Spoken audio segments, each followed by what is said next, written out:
Electrical Engineering Job Interview Series, Day 19, Question 19. What is the VFD method by which a speed of an induction motor is controlled? VFD का मतलब हुआ variable frequency drive. जैसा कि हम जानते हैं किसी भी इंडक्शन मोटर का जो स्पीड होता है N इक्वल टू 120F/P, जहाँ F फ्रीक्वेंसी हुआ, P नंबर ऑफ पोल हुआ। अगर हम नंबर ऑफ पोल को बढ़ाएंगे तो स्पीड कमेगा, या हम फ्रीक्वेंसी को कम करेंगे तो स्पीड कमेगा।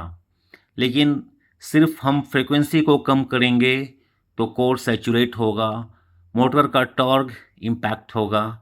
इसलिए हम सिर्फ फ्रीक्वेंसी को नहीं बढ़ाते, हम वोल्टेज और फ्रीक्वेंसी को एक साथ घटाते और बढ़ाते हैं। इसी को हम VFD मेथड कहते हैं। तो VFD मेथड में सबसे पहले हम AC पावर को हम DC पावर करते हैं थ्रू रेक्टिफायर, फिर उसमें फिल्टर करके उसके वेव्स को या जो भी अनवांटेड वेव्स है उसको रिमूव करते हैं फिल्टर करके बाय यूजिंग DC कैपेसिटर्स और फिल्टर्स। फिर उस DC को बनाने के बाद, DC वोल्टेज करने के बाद, फिर उसको हम इन्वर्स करते हैं, मतलब वेरिएबल फ्रिक्वेंसी का AC बनाते हैं by using IGBT based inverter.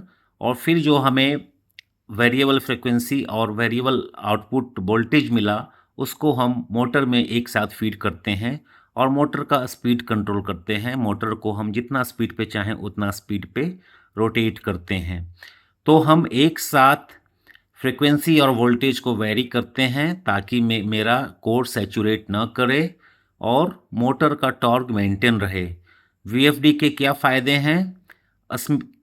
Speed control बहुत ही स्मूथ होता है, एनर्जी सेविंग होता है, यानी कि अगर 1500 RPM का मोटर है और उसे हम 700 RPM पे चलाएंगे तो कम एनर्जी कंज्यूम करेगा।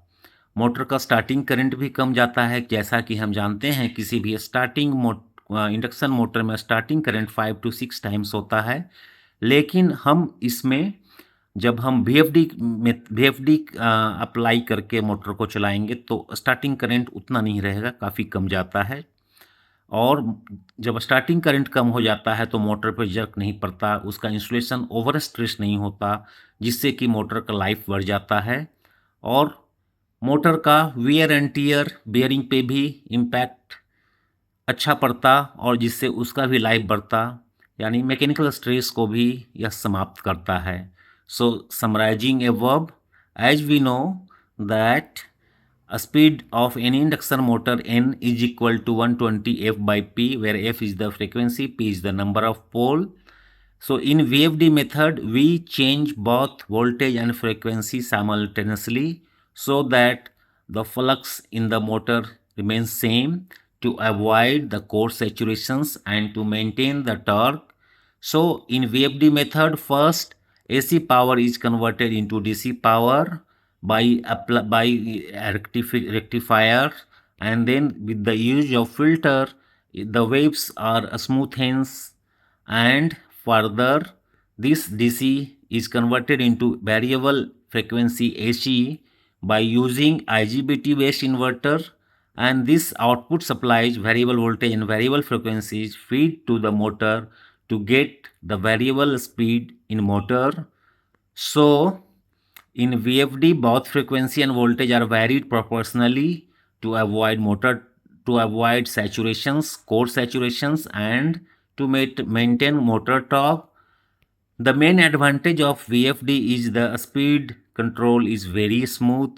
There is too much energy saving in VFD, because if we rotate the motor in lower speed, then the energy consumption will be low.